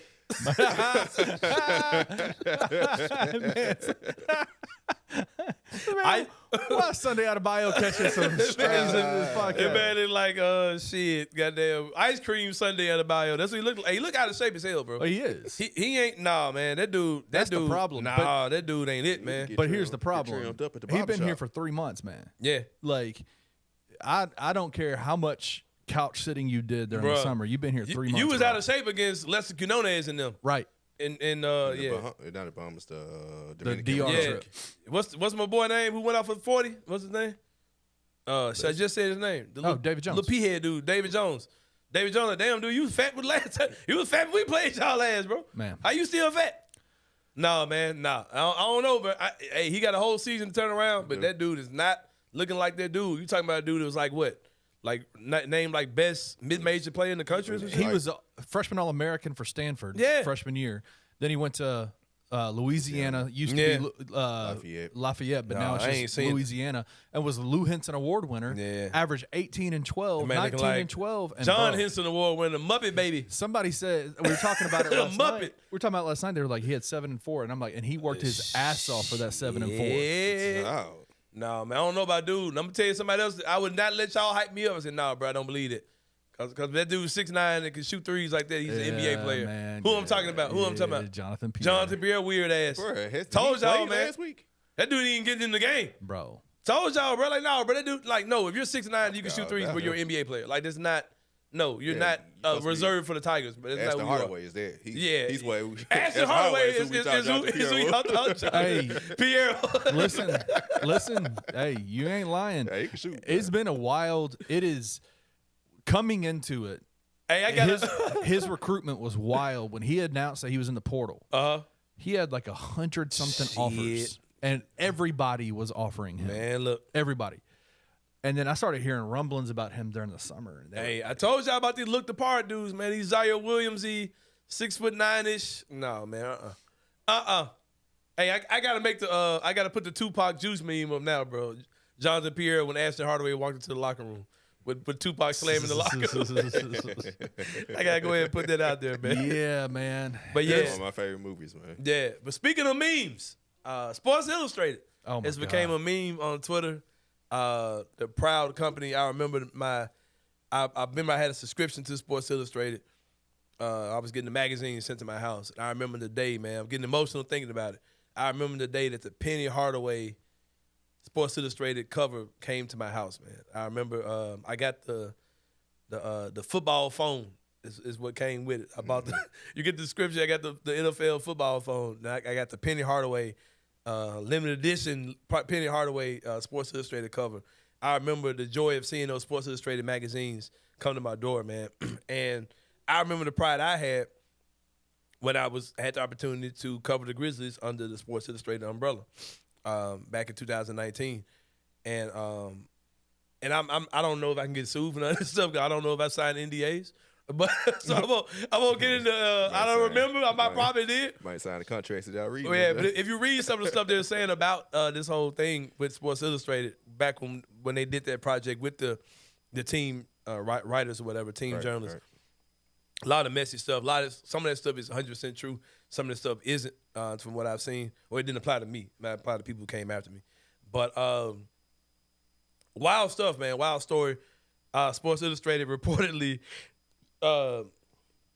Using AI to write stories and then having AI writers, fake people with AI pictures and AI bios on these websites. And my whole thing is this: if that's what y'all want to do, I'm glad it's kind of a bomb ass idea because you can say you can kind of tell the thing. All right, tell me your opinion on the Ja Morant situation. Gonna do it, and it'll sit there and write this story about the Ja Morant situation. You can post this story. Yep. And it's out there. It'll get hits or it don't get hits. It's no different than some of these other just bullshit like story aggregators. Or just I'm starting to think that stuff is AI now. Like some of the articles you see where it's like trade proposals or just different stories about this or random whatever about the NBA. I think if you're in the business of hit harvesting or like traffic harvesting, using AI stories is a brilliant ass shit really to me. But it's the fact that you did the overkill of making the fake authors on there. Because all you would have to do is put SI staff. Mm-hmm. And people may not have known. Crazy. Wild, man. It's a wild ass story, man. But that's some Milli Vanilli level shit to me, man. When you're talking about one of the most historic publications celebrated, ever. man. Yeah, just everybody has those Sports Illustrated memories, man. If you're 35 and up, you remember Sports Illustrated, the magazine, the swimsuit issue, the NFL previews, NBA previews, college basketball previews. You remember some of those classic covers, LeBron James. What, the LeBron James cover. LeBron James. That jump so hard. The Penny Hardaway and the LeBron James cover are the ones for me, man. So, like I said, really embarrassing story.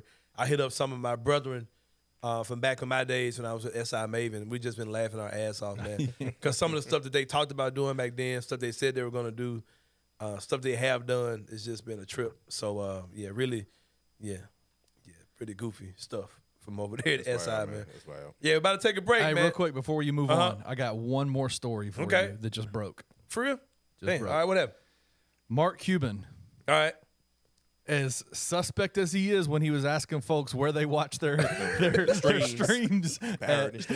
Someone, tell me where you watch your streams. Everybody's like, all right, Fed, let's go. Right. let me It's a trap. Let me tell you what this man's doing. Oh, we see the payoff. All right, go ahead. You say it. This man is selling a majority stake of the Dallas Mavericks to Miriam Adelson, Who is it? Billionaire Las Vegas Sands casino owner. Wow. And guess what? Here's the crazy part. He gets to retain control of the team, even though he's selling it for $3.5 billion. He bought the Mavericks for $285 million, and he's selling it for $3.5 billion, and he retains control. And the crazy part is that he said it last year. He wants to build a new arena for the Mavericks inside a resort casino in Dallas. And he's selling a majority stake of the Dallas Mavericks. That seems like it should be some type of conflict of interest. Now, we've seen like the Caesars Sportsbook bar in the FedEx Forum and all that type of stuff. Win bet. Win bet. That's what it is. Bar and all that. But I think it's changed over. I don't think it's a win bet no more. I think it's somebody else. I ain't been there. But anyway, we've seen all those things before. Now we better have a whole arena inside of a casino. But Mark Cuban selling that thing for $3.5 billion. That's some pimping ass shit. And retaining control, which means he gets to go and travel with the team and do his thing, but it ain't on him anymore. Ain't on him, man. I ain't got to. I got paid. Yeah, shout out. That's crazy. Shout out for sure, man. Shout out for sure. When we take a break, man, we got some. When we come back, we got something real special, man. My man Kevin Bless from 901 Wrestling is going to join us.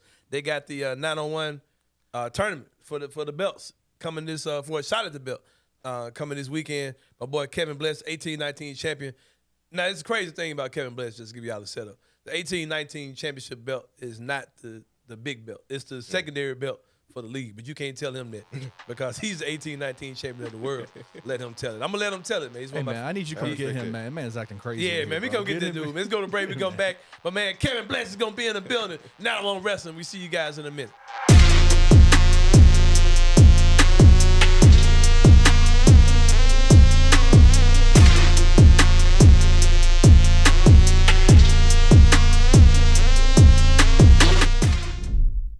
Bluff City Media and Bluff City NIL are proud partners of Coaching for Literacy, a Memphis nonprofit using the power of sports to impact childhood literacy. When you donate to Bluff City NIL through Coaching for Literacy, your gift is 100% tax deductible. This partnership is a win-win-win. Tiger student athletes win in the NIL landscape. Coaching for Literacy wins by engaging Tiger student athletes in this monumental cause. And most importantly, elementary students in Memphis receive support to become strong readers. To donate today, visit coachingforliteracy.org/bluff-city. Now, How shocked were you that they were not a top 25? Not shocked after last week. You weren't? Not shocked. Really? I was very shocked. Last week, them not getting in led me to believe that after that Villanova loss, everybody would just say, "Oh, they're not on the same Told you level so." as Villanova." Right. Told you. Because I think a lot of what happens with AP voters, especially early in the out-of-conference season, is they have these predisposed beliefs that Right. they want to stand by and they don't want to be wrong. They cherry pick things that So prove, they you know. exactly AP voters piss me off though. Yeah. Point being is I'm like the fact that they weren't in last week kind of sort of led me to believe that they wouldn't be in this week. Yeah. I think everybody's on different pages nationally about Memphis. That's what I was gonna say. I think they're just a really hard team to read right now. Tune in to On the Bluff with Christian Fowler and Gabe Kuhn every Tuesday at 12 p.m. on the Bluff City Media YouTube channel.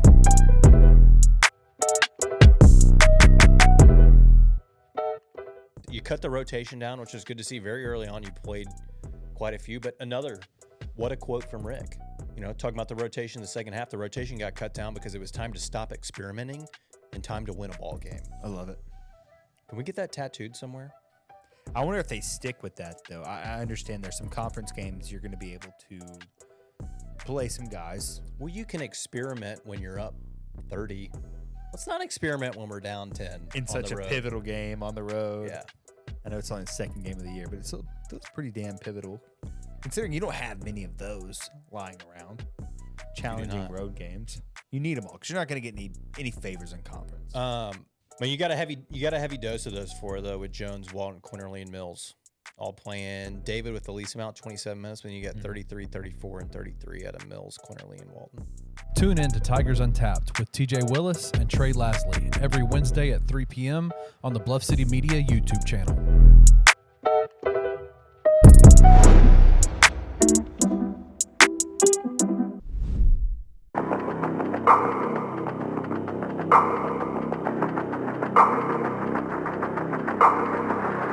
All right, y'all, welcome back to the Anthony Sain Show. Got a special interview with my man, the 18-19 champion of the world, Kevin Bliss. Kevin, the semifinals of the 901 Wrestling Classic are going to take place this weekend, December 2nd at the Black Lodge. Yes, sir. The winner of that competition will get a shot at the 901 Championship. If y'all don't have tickets, go to 901wrestling.com. Get those. They got some special promotions they got going on. You get to see all the stars of 901 Wrestling, including my man, the 18-19 champion of the world, Kevin Bliss, man. I ain't gonna lie. I try not to get excited when these guys come on, man. But this is my man for sure, man. One of the hardest working men in the business. He's not just a regular 18-19 champion. Talk to him. He's 18-19 champion of the world. A fighting champion, man. A fighting champion. Fighting, right? Defended, undisputed, near undefeated. Talking, man. Hey, I ain't doing it like me. Ain't nobody doing it like you, man. My man. So, like I said, Kevin, this Saturday show is going to be at the Black Lodge. This is going to be the last show of the year. What would you say to someone who has never been to the Black Lodge and has never seen a 901 Wrestling show? I've been damn near all of them this year. What do you expect for people to see when they come to a show? That's the only place in Memphis, really around the entire world, where you can see me punch Don Montana, smack Andy Mack, punish Bobby Ford, and so forth. And to be honest and to be truthful, it's a dynamic experience when you come and see wrestling locally. You got your local guys, and you wouldn't figure a lot of local guys will work so hard to put on such a spectacle, and we do. And even though I don't like Andy, I'm really looking forward to the match that we gonna put on. Yeah, I'm looking forward too, man. Speaking of Andy Mack, we saw him on the Jessica Benson show on Grind City Media. Jessica's a friend of mine. I mean, she's a real good friend of mine. CJ Hurt, her co-host, is definitely a friend of mine as well. And I watched the show because Andy was on there, you know what I mean? So I'm like, I was a little disappointed in the interview, man. And like I said, it's not a shot at my good friends Jessica and them. But he had the opportunity to get off whatever he had to get off, talk whatever shit he needed to talk about you or anybody he might see in the tournament, right? So I'm watching, he's talking about gingerbread men and mashed potatoes and pumpkin pie and Hams, going to college and all these beans, I'm like, bro, casseroles. talk about Kevin Bliss, bro. Like, are you scared of the man or what? Are you scared of the man or what? That's what I like. Because, you know, this Memphis, man, where we talk shit and swallow spit, man. You know what I mean? Yes, sir. I was a little disappointed to see Andy Mack come on there and not take any shots at you at all, not say anything really about the match. So with that being said, man, first of all, how have you prepared for this match for somebody like Andy Mack? And what are your thoughts on him and his lack of it seemed like me ain't really taking you serious, bro. So I mean, where you at on it? Now, I'll be honest, I take it the other way around. Okay. Maybe he didn't mention my name because there's pressure there. Okay. See, a little bit of history is not only did I beat Andy last, but he beat me first in the past, right? Right, yeah. And so he kind of looked past our history, maybe help him sleep at night or something like that, right? But the way I liken it is that he didn't want to utter my name because there's a lot of pressure that come for him. With this here tournament too. I got you. It's a lot he under a lot of pressure. This is our tiebreaker. This the big one. Yeah. This our big three. And it's got it's got the big belt on the line. Yes, sir. Yeah. Yes, sir. Yes, sir. This Not that this isn't the biggest belt, because I do consider this belt here is world level. Yeah, I feel you. The champion of the world, not out of Memphis, but of the world. So boosted you keep my social following up a little bit. I was like, okay, I get inboxes that I never get before. And then Andy Mack got to go against that, and that's a lot of pressure. Yeah, it's a lot of pressure on him. him. I understand. I understand. I picked up more followers today too when they knew you were coming, man. Ooh. So yeah, I will say that you are that dude for real. You are the 18-19 champion of the world. Yeah, somebody followed me from Germany the other day. Yes, sir. I'm getting there. I couldn't understand the messages. I got to translate. You gotta use the translator out, man. Translator later. I forgot. Yeah, was it something? Okay, I ain't gonna let you keep it to yourself, man. What that was about, yeah. But a lot of people don't have friends in this industry, right? You and MJ Davis, I think you guys are friends, or at least friendly. What do you thought about as far as him? He's not here today, but will he be in your corner come this weekend? He's not in the tournament, so what are your thoughts on him? Like y'all situation, because I remember I was there a few months ago, man, and it looked kind of rocky, bro. Like y'all shit just wasn't as tight as it could be. You know what I mean? So, where you at on that, bro? With your boy MJ, he gonna be in your corner. He gonna be what's up? Okay, so I had like a real long week last week. Right? Okay. I must have visited 4 scrapyards, looked through 3,000 cars. What you doing all that for? 50 of them. Because my baby mom's decided to have a fender bender. Okay. So she decided to have. Yeah, she decided to have. Okay, go ahead. I don't think she had to do it. She drive them Nissans. You drive them Nissans that you own. It's like 6,000 of them things just in one of the scrapyards. I got you. Anyway, so I inspect 50 cars and I must do all that to take 3 parts, go to the apartment, put them on, have me something to drink. Took her forever to come outside to look at my progress. I'm feeling like a handyman. And I'm saying all this to say, ladies, if you looking for a man, make sure he a champion inside and outside of the ring, too, because that's what I do. I'm sorry, what was the question? MJ Davis. I wonder where you were going with it, bro. MJ Davis. Okay, MJ Davis, yeah. Oh, yeah, I forgot. I forgot to tell him to come, I forgot. I forgot to call him. I thought about him for this. I forgot. So you wanted him to come, but you forgot to tell him to come today? I forgot. Yeah, it was a long week. Oh, okay. It was a real long week. Kid, we got to start screening these damn wrestlers, bro. Hey, man. He's my man. Do we drug test guests when they come? Nah, bro. He's fine, man. Okay. Let that man vibe a little bit. I feel you, bro. I mean, he started talking about baby mama and getting his car fixed, and fixing something. I don't know. Let that man get off a little bit. All right, man. We're going to let you get off, man. Well, I'm going to say this to you. My man Kevin Bless, of course, 18-19 champion of the world, 9-on-1 wrestling. Like we said, the semifinals and the finals of the 9-on-1 Wrestling Classic going to be this weekend, December 2nd. Go get your tickets on 9on1wrestling.com. They got some special offers going on out there as well. Yes, discounted prices, those type of things. All right, with that being said, there's 4 people left in the tournament. You got you and Andy on one side, and you got, trying to remember who's on the other side. That'll be Ford and Merck. Yeah, the Merck, Chris Evans, who was talking plenty of shit on Jessica Benson's show. My dog. And Bobby Ford on the other side. All right. What scenario? What does that look like to you, man? Is there any matchup you concerned about? What are you thinking with that being the Final Four? You being in that Final Four? What's gonna happen Saturday night, man? I personally would like to see Merck in the finals. That's my homeboy. He been working hard. He been beating the bananas out of Don Montana just like I have. He stomped him out for a whole year.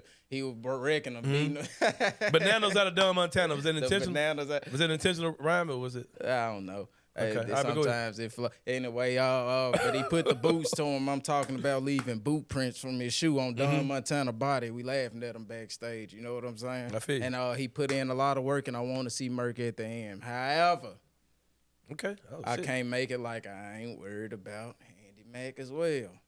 It's just me being honest, but I'm not scared of him. It's just the time he beat me, I underestimated him. Not once, but twice in the same match, and it cost me dearly. And it was from that day that I knew that I wasn't just a big brother, as I call myself, to him, but he's a perfect equal. And I do have a big match ahead, and it's not going to be easy. But I plan on taking it to him each and every time, though. Every second that bell going, he going to have to breathe. I'm going to be on his tail every time, man. So it sounds like there's some level of respect between you and Andy Mack. Like you have a healthy healthy respect, so to speak, of Andy Mack. I know my limits, but he do too. Oh, man. And that's what a problem like. Shit.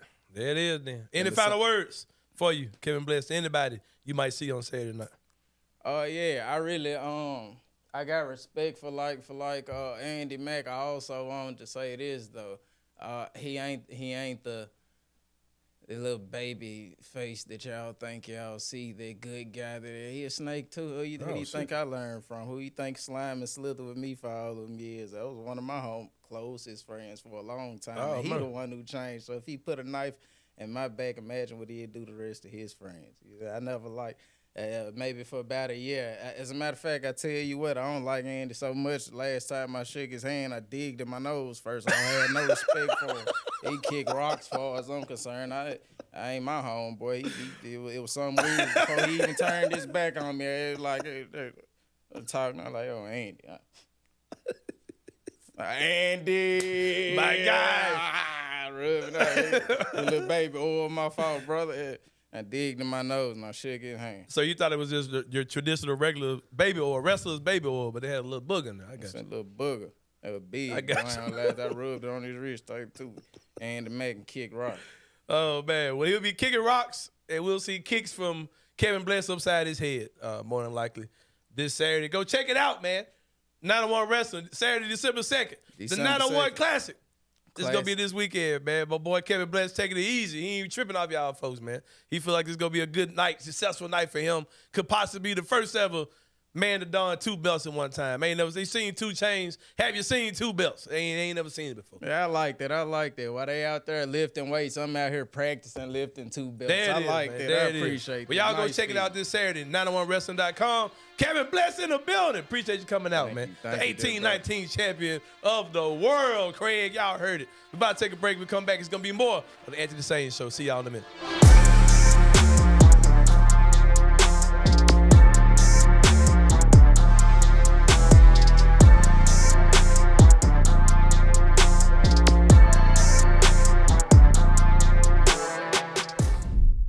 We have more capable shooters on this team than we've had in a while. Yeah. Yep. And I'm not I don't know that we have one that is like flat out just dead eye. Man, 2. But you've got 5 or 6 that can come out and hit 2 threes every night.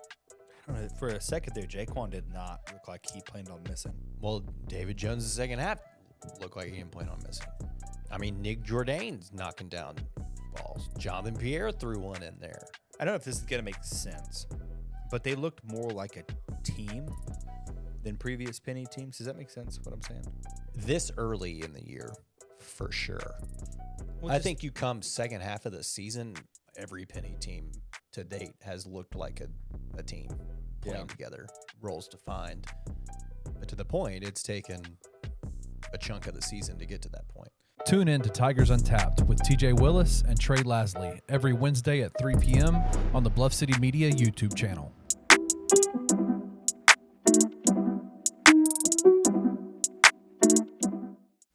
I think he's in a space where he realizes you want to win championships, you want to be a part of a big-time college football, you have to spend more. We have to get money donors for the $50 million. You have to get money donors for NIL. I think he wants that to be the forefront. What he said here, though, did not convey that message in any meaningful way. I don't know what this quote does to help his case with those particular fans or with fans as a whole. I get it why you're not supposed to go after a fan base, why you're not supposed to trash a fan base. and I don't think it was the best move. But I will say, and this is probably where I'll differ from most people, it is good to hear Ryan like kind of get a little bit fired up. Yeah, show a little fire. I get you. Tune in to On the Bluff with Christian Fowler and Gabe Kuhn every Tuesday at 12 p.m. on the Bluff City Media YouTube channel.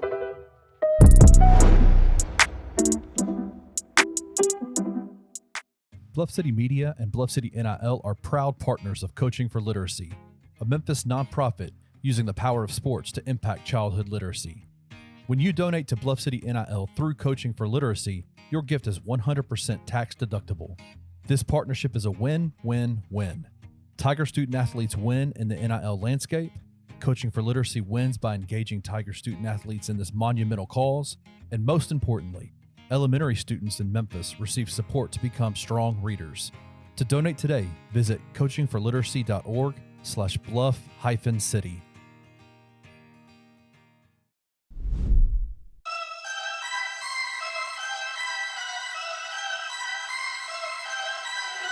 All right, y'all. Welcome back to Inside the Same Brain. Wild segment we just wrapped up with Kevin Bless, man. It's hilarious, man. That brother started talking about shit I ain't know what he was talking about. Yo. Somebody, baby mama or something. But I was like, all right, bro. I said that man needs to get let him get off a little bit. But Yeah, I was get your shit off. Yeah. I was like, all right, get off and get out, bro. This ain't no counseling session, man. Man just started, he's at the red table talk or something. This month. What that man was on. Well, yeah, Kevin Bless, go check him out, 901wrestling.com. Check him out this weekend, man. The 901 Classic tournament. Semifinals and finals will be happening Saturday night at the Black Lodge for sure. Inside the Same Brain, weird story going on. You ever watch something, Kenny, and you thought the shit was funny, and then when you watch this shit, like, nah, bro, it really wasn't funny. Yeah, that wasn't funny at all. Watching this story that's going viral, King, what's T.I.'s last name? Harris. So is his name King Harris? Yeah, All right. King Harris. All right, so King Harris, who might be the ugliest dude I've ever seen. I've seen some ugly people. I can name some. Off the top of my head, some ugly dudes. King Harris, son of T.I. and Tiny, the hip-hop family of T.I. and Tiny, made this... Atlanta royalty, man. Yeah, Atlanta royalty for sure. Made this creation named King Harris, who, like I said, is a very ugly little kid. Just, I think he kind of has embraced his ugliness, too. I think that's part of his whole thing at this point. Because he doesn't seem to be deflecting it. Doesn't seem to be trying to enhance the ugliness or whatever. So... story comes out, he's talking about he grew up hood and he never wanted to be the rich kid and he'd rather be at his grandmama's house. And then T.I. started talking about, man, you used to suck on a binky till you was 12. And the binky is a pacifier or a passy, as he said. His mom was busting him out. He was talking about he grew up in the gutter and he staying on business and all that type of stuff. And this is all in a suite at a game. At a Falcons game. At a Falcons game. Yeah. So The same game that Ludacris did his whole falling out the air performance. Yeah. So they got into it about something, and I think King, put his hands on his mama or something like that, or something happened. Am I right? Yeah, he put his hands on Tiny. Right. Wow. So T.I. jumps in, put hands on him, choking him, headlock, whatever, hemmed him up, this type of thing. Everybody's laughing, right? Everybody's laughing. I was like, damn, that shit was crazy. And I immediately was like, man, that is a toxic family situation. It just made me wonder, how did it get like that? Because I asked somebody, is that T.I.'s is that his stepson? His non-biological kid? That's his No, that's his son. He got 6 or 7 kids. Yeah. And he's the only one that's dead. Just crazy. And it's I kind of grieve for all parties involved because I'm like, man, that only the first time this happened. Mm-hmm. And you look at this kid who grew up in a very rich family. T.I. is one of the most successful rap artists of all time. He's made investments. He's put his money in other things. Probably damn near a billionaire. T.I., comedian, actor, all these type of things. Super mega out of this world global hits he's had. And it just makes me think, man, what in the hell was this kid's life like growing up where he's like, nah, man, I ain't never want to be the rich kid. I want to be out here in the streets. I want to be this. What made that kid get like that? And then you see a super dysfunctional family. You've heard stories about T.I. and Tiny before. Yeah. T.I. he puts hands on the kid, King put hands on his mom. T.I. has to strangle him. I just thought that was just some wild, wild shit, man. And it's we've seen the jokes. The kid looks like Bart Simpson. I ain't gonna lie. He does, man. He looks like Bart Simpson with dreads. Dang. And when they showed the meme of Homer choking him and then flipped it to make it T.I. choking that kid, I don't know. I'm calling him a kid. I don't know how old he is. He's young. Nah, he's like 19, 20 now. Yeah, he's a kid. So, you know, that whole thing, man, is just sad to see a super dysfunctional family, man. That didn't look like something that was a first-time thing. You know what I mean? Oh, absolutely not. And I hate to see it. I wonder what's going through that kid's mind for sure, because I've seen interviews of that dude before, just saying a bunch of just wacko shit. You know what I mean? So it just makes you wonder, like, what all is going on behind the scenes. Like, and I guess my question is, especially as me and you were fathers, right? Mm-hmm. Like, I could not see me like. I could not see me egging I'm my glad kid. you said that. Go there. Egging my kid into, like, as a father with a kid with 2 kids, like my whole desire is to help them grow, teach them, lead them, but never be a source of that level of pain and anxiety in their life, or identity confusion. Right.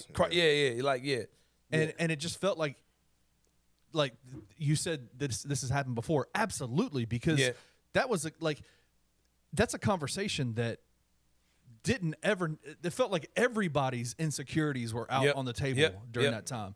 And it's like, bro, you were a grown ass man.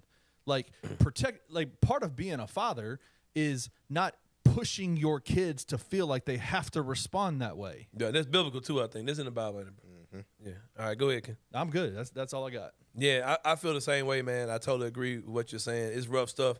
Because I had this conversation because I called you, Kenny, about something Gabe did that disappointed the shit out of me, man. Oh, God. Broke your heart. And that led to a conversation with me and you, like, man, like we had these worst case scenario thoughts of what our children could be, right? Mm-hmm. It's like, damn, bro, like the same sweet little boy.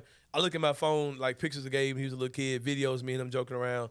I don't know what Gabe is going to be 10 years from now when he's 20. Right. But I'm trying my hardest for him not to be king, you know what I mean? So to not mess him up. And here's another thing too, man. Like we talk about power in the name. Like they looked at this boy who was the most beautiful thing in the world to them at one point and named him king. You know what I mean? They thought, you know what I mean? All these kids are like named like the money, Messiah, king. Yeah, it's like and now you've got this super dysfunctional situation going around. So man, I ain't gonna lie, I went from laughing to like literally like wow, this is tough, man. Like this is a rough family situation to look at. I don't mind people laughing because the shit was funny, but it's just also another side of that I think we need to look at as well, man. But like I said, it's a great show today. Props to my boy Parish Sharkey in the building as always. Kenny Silverfield behind the glass. My man, the 18-19 champion of the world, Kevin Bless. Shout out to you, bro. I'm praying for you and your baby mama, man. It sounds like a toxic situation as well, man. It got some king type shit to it, man. What did you say her name was? No, I ain't gonna say the baby mama. No, I'm saying. I'm saying his baby mama name. You did what is it? On the air, man. Leave that off air, yeah, man. he said it off the air, so let's keep it off the air, man, because he might got several. I don't know. I don't know how many brother guys. But yeah, man. For the crew here at the Anthony Sain Show, we'll see y'all next time, y'all. We out. Thank you for listening to the Anthony Sain Show. If you enjoyed this episode, leave a rating and a review wherever you download your podcasts. Also, like and subscribe to Bluff City Media's YouTube page. For comprehensive coverage of Memphis sports, head over to www.bluffcitymedia.co and find out how you can become an insider. We will see you back here next week.